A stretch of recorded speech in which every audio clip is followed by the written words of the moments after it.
Hello, and welcome to the Catholic Art Institute podcast. I'm Kathleen, your host, and I'm joined today by Dr. Denis McNamara because we have some very exciting news, which is a result of our Art Prize 2020 finalists and winners. So I'd like to begin with a little introduction. I think most people know Denis.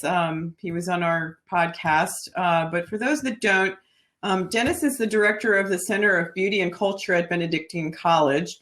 He holds a Bachelor of Arts from Yale University, as well as a master's and doctorate in architectural history from the University of Virginia. Prior to joining Benedictine, he spent the past 2 decades at Mundelein Seminary, where he served as the academic director and associate professor at the Liturgical Institute. He's written numerous books, including How to Read a Church, a crash course in ecclesiastical architecture, and he's a sought-after lecturer, scholar, architectural consultant, and this year's juror of the Sacred Art Prize, as well as the co-host of the Popular Liturgy Guys podcast. So welcome back to the program, Denis. Happy to be here with you, Kathleen. Thank you very much for the honor of being allowed to be a juror for a great competition you put together. No, and thank you, because I know it was a notable amount of work because we received 353, I believe, submissions. So it was an awful lot of good work to go through. So I think you had some remarks about what the state of the arts have been in your experience and what was the work you were seeing submitted this time.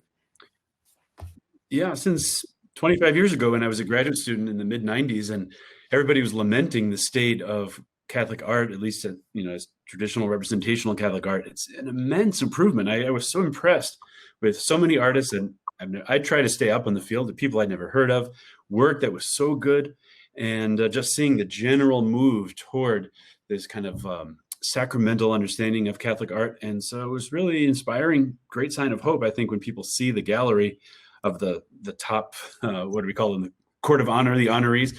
They'll be amazed at what's going on out there and surprised that they didn't know that there was this many good that there were this many good artists out there. Yeah, that's really great news. I'm delighted to hear that. I too was so pleasantly surprised to see and discover new artists myself, and that's the purpose of this competition. So it's doing what we want it to do, and hopefully more people can realize that we're starting to turn the tide here. Rome wasn't built in a day, but as we start to rebuild after sort of 50 years of a desert, we're beginning to come out of that. So that's great news. Mm-hmm. Right. And part of when you asked me to do this, we talked about the criteria for selecting the winners. And for me, as a theologian, as a person, I'm not an artist, with my hands, but think about it a lot. This idea that we had to have 3 fundamental things in this competition. One, that people were masters of their craft. Obviously, if you're going to win a competition, you have to know how to do what you're doing. But also that these art images would have sacramental revelation, which might surprise a lot of people. I think a lot of people think pious Catholic art is somebody dressed up in a saint costume, looking pious in a holy pose, and then you get Catholic art. What I really wanted people to think a little further was matter, the paints, the canvas, the clay, the stone, whatever it is, can be transparent to the revelation of spiritual realities, just like Christ's body was transparent to the face of God the Father in the world. And to really put that level high, that it would not be just about a portrait of a person in a funny costume or a political statement of some kind or something that's about the process of its own creation, but that we're really trying to imitate, in many ways, the whole sacramental life of the church. God is known in the world through matter, which is the great calling and the great goal for all Catholic art. So that's a high bar. And there were a lot of people who either came very close to that or did that. And it was very encouraging to see that. Yeah, I agree. And it was, I know, difficult because there were, the criteria there that was guiding you, despite the fact that there were an awful lot of very well-crafted paintings, but some were not perhaps revealing the divine life the way that you would sort of outlined. I don't know if you could speak to that a little bit. When I was looking at the top 50, fairly easy.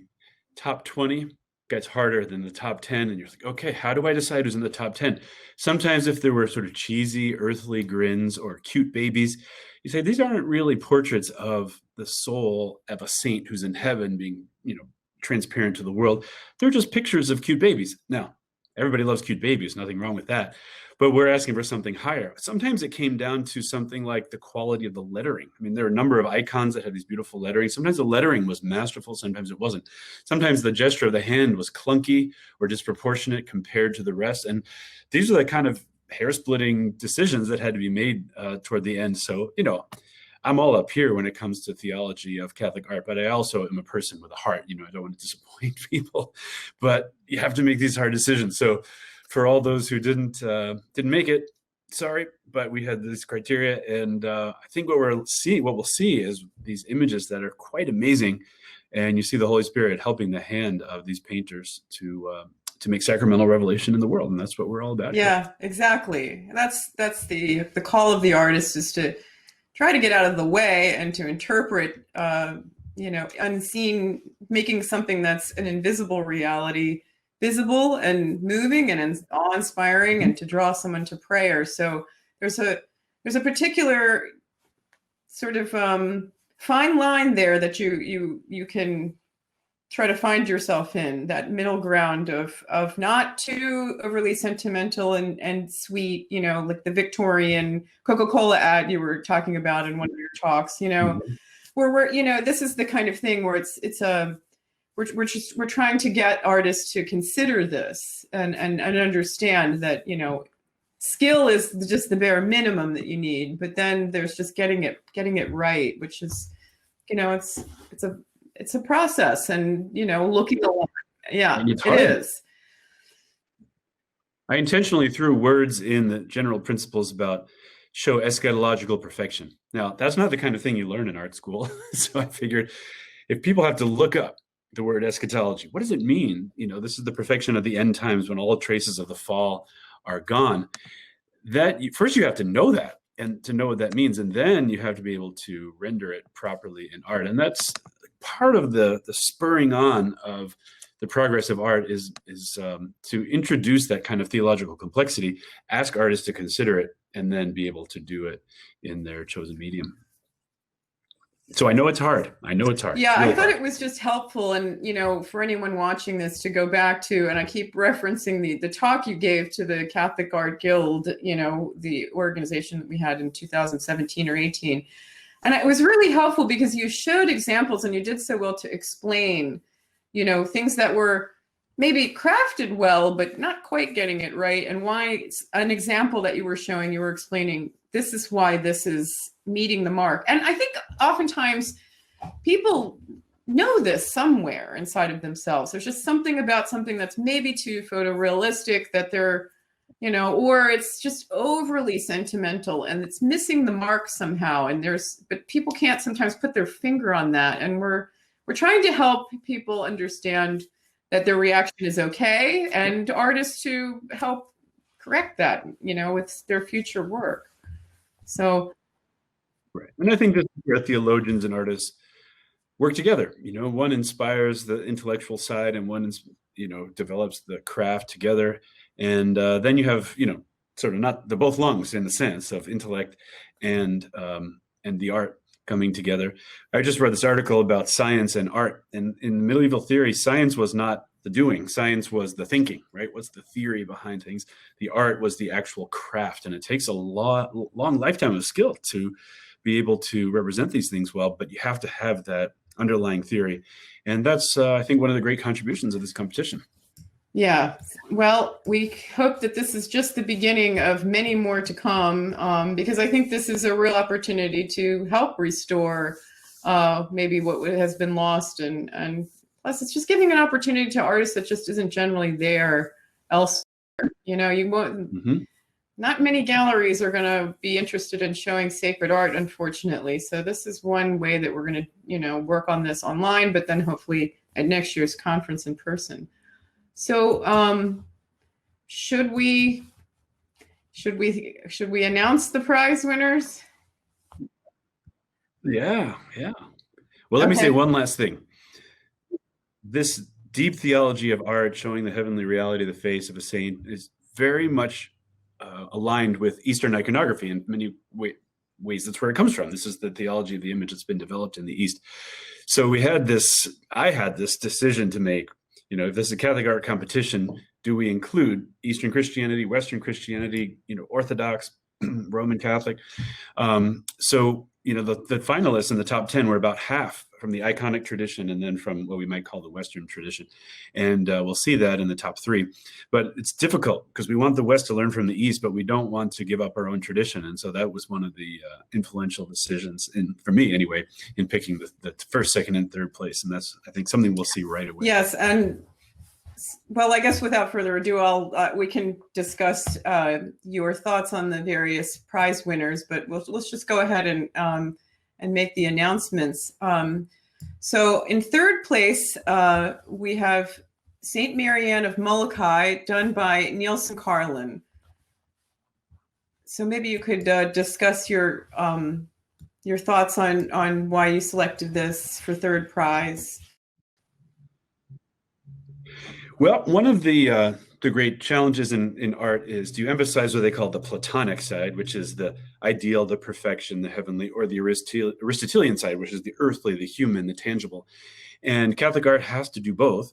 And so I wanted our Western Church, which tends to emphasize the Aristotelian side, the humanity, the tangible, to be represented in this competition. And I thought this lovely image of St. Marianne of Molokai, she was there with Damien of Molokai and the leper colonies, as they used to call them, captured her humanity, but also showed her in this heavenly peace as well.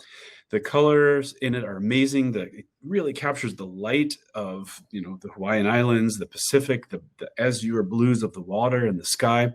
And then right in front of it is placed this black and white habit with her halo and this bright orange hibiscus flower in her hands. And so what it did was it showed her in this real corporeal earthly place. But then when you look at her face, there's a kind of idealized beauty to it. There's a peace to it. There's a sense of her heavenly perfection. It's not just a portrait of her as she would have existed in her own lifetime, but you see her outside of time, outside of place, illuminated. And then it also had this lovely painted trompe l'oeil frame around it, or fool the eye, with these painted jewels. And, jewels are the sign of the living stones of the heavenly Jerusalem. So they're very much associated with heaven. And so part of what I thought in all 3 of these winners is, if I had this in my church, would I look at it as an interested connoisseur of odd art movements, or would I want to kneel down and pray? And I thought, this woman is like shown as a window into the heavenly condition, and I would want to kneel, light a candle, and ask for her intercession. And artist really captured her humanity for sure, but also then this kind of radiance of what perfected humanity might look like. And that's the great Catholic vision of art. Yeah, I agree. Beautiful composition, mastery. I love the skills, the azure of the sky, and then the offset with the beautiful orange hibiscus. But her gaze radiates this peace and holiness that seems to come from heaven and isn't so pedestrianized. So I think it was the right choice. So well, thanks. Congratulations to Nielsen Carlin for his third place prize in the competition. So we can move on to second place, which is Saint Michael by David Troscano. Yeah, well, here's one of these, I thought, as a bridge image between the East and the West. And in many ways, I think what the Latin Church could learn from the East is to have these same notions we've been talking about: eschatological perfection, the showing of heavenly perfection now, the bringing of those heavenly things back into our own time. So here's this kind of vigorous moment, right? St. Michael is slaying the dragon, slaying Satan. But at the same time, it's still, but not still in a frozen way. It's not like a bunch of people were told to pose and stand still and then, let the model paint them. There's a combination of vigor, energy, and what they often call the calm, the Phidian calm. Phidias was the great Greek sculptor of the great temples of ancient Greece. And that's one of the things that he did. He showed the calm and the movement at the same time. There's this beautiful sense of lighting, but it doesn't look like studio lighting. And then in the background is this gold leaf, which traditionally in icons is used to represent kind of a no place that's in every place. It's not a literal background of a room or a landscape. But then those arches are very subtly back there to show that it is a place, but it's not a place that we could recognize. So it's outside of space, outside of time, vigorous activity, probably coming out of the late medieval or Northern Renaissance tradition. And then he designed the frame as well, which is this additional level of craft with the gilding and the beautiful lettering. And I thought that made it look a little more like a shrine and not just like an art piece hanging on the wall in a gallery. And for all those reasons, it seemed to be this beautiful bridge between East and West, mastery of craft, outside of time, outside of earthly space, of a very profound, important moment in theology of the destruction of evil. And so it just rose up high among all the great. Yeah, I agree. It's really remarkable and beautiful, and just the right tenor for what your criteria were, and I think the direction that sacred art should be going. And I love that. What do you call it? It's like a idealized. The idealization of it. It's not too specific. Really beautifully done. So, congratulations. Right, we had a few entries where St. Michael looked a bit like a character out of Dungeons and Dragons, like armor and this big warrior, kind of out of a movie of Marvel Comics. And there's something to that massiveness of it, but it was sort of human comic booky rather than this kind of heavenly, eternal perfection. And that was something that was privileged based on the entry criteria that we. Yeah, I know. Sometimes when things are overly stylized or drawing too much from comic books, it loses that sense of it being a holy image. And I think it's just something that artists need to carefully think about, taste level and referencing things that are maybe not so, just it's a genre, it's a language that you're using in your art that's just not appropriate to sacred art. So, but this. And one of the great theologians of icons said, saints are not supermen, but human beings transformed by divine life. And that's the difference. Supermen, muscular strength, they have supernatural powers in the earth, but they're not holy necessarily, they're just powerful. What this St. Michael shows is holy and powerful, and that's why it stands out. Right, and no overly stylized, which would be a distraction. I would be distracted by that. You don't want to see some jacked saint because it's not appropriate. So congratulations to David for his submission and second prize. And then we'll move on to our first prize, just 1 second, which is remarkable. So in first place, we have Saint Innocent of Alaska by Father Silon Justiniano. And so could give your remarks on this unbelievable. Sure. Well, I didn't know any of these artists, and probably it's worth saying that you gave me a list of pictures without the names.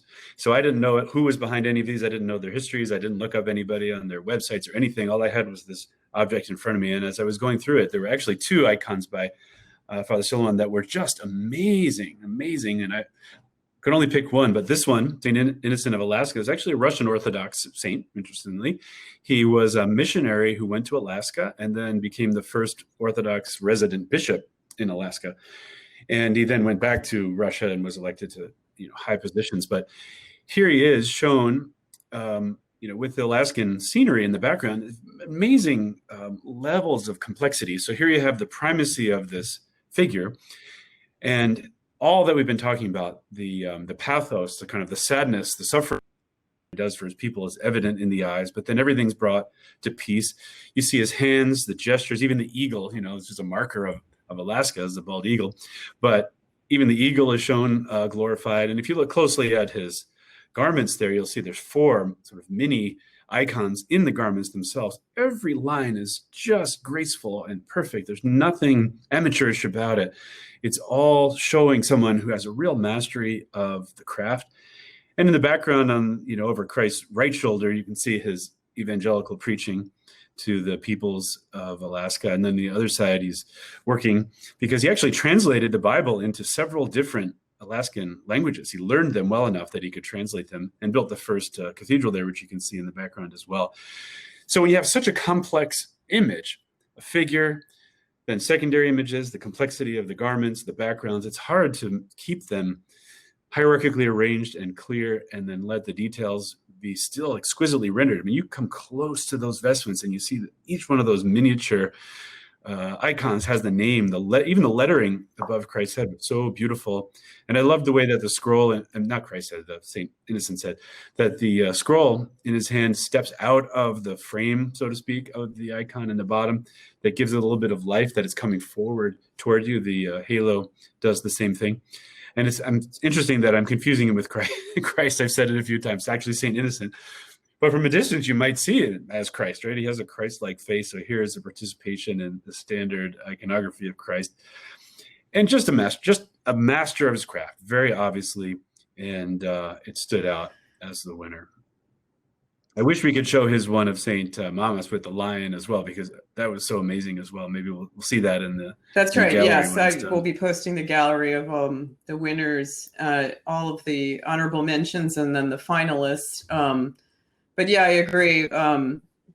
It's just such a beautifully done, perfectly crafted icon. Egg tempera. I mean, the transition and describing the form it's just off the charts. So yeah, definitely worth first prize. So congratulations to Father Solon Justiniano for his first prize in this year's Sacred Art Prize. So, and congratulations to all the artists and all the work that they've put in. This is just a really exciting beginning of what we hope to do. And if things can reopen, please God, we'll have our conference next fall and have a show, another call and a show in person, which would be what we've really wanted to do. So start thinking ahead, artists, of what you can create to submit to the next one, because we will be having another one of these next year, whether it's online, in person, or a bit of both. So, so I think that's all I have for my end. Okay, well, congratulations to all the entries. I mean, you can tell that some people might have been teenagers in high school and they were doing their best to make a great image and enter it. Some people are at this level of craft and mastery, and then a lot of people in between. So I hope what people see here is not, oh, I didn't win, but to say, oh, look at these winners. Look how great they are. I can be that good someday as well. And let that be a motivation to keep making more and more beautiful art in the service of the church. And yes, I agree. Well, and that's it. I mean, what is it? The 10,000 hour rule. It takes 10,000 hours to get to some level of mastery, and it's no different with the arts. So yeah, please keep working and persevering, and God willing, we'll continue to, rebuild this Catholic culture we have. But before we sign off, I wanted to thank you again, Dennis. Thanks so much for all of your time and support, and being the juror of this competition. It's really great. Thank you. Thank you. Happy to do it. And thank you to you too. You do all the unseen work of setting up Excel spreadsheets and websites and all of that. I know it takes hours and hours, and this is all your idea from the beginning. So thanks to you for doing all the invisible work and advancing the beauty of art in the world. All right. Well, signing off for now. That's this year's art prize. So congratulations again to everybody. So until next time, bye-bye.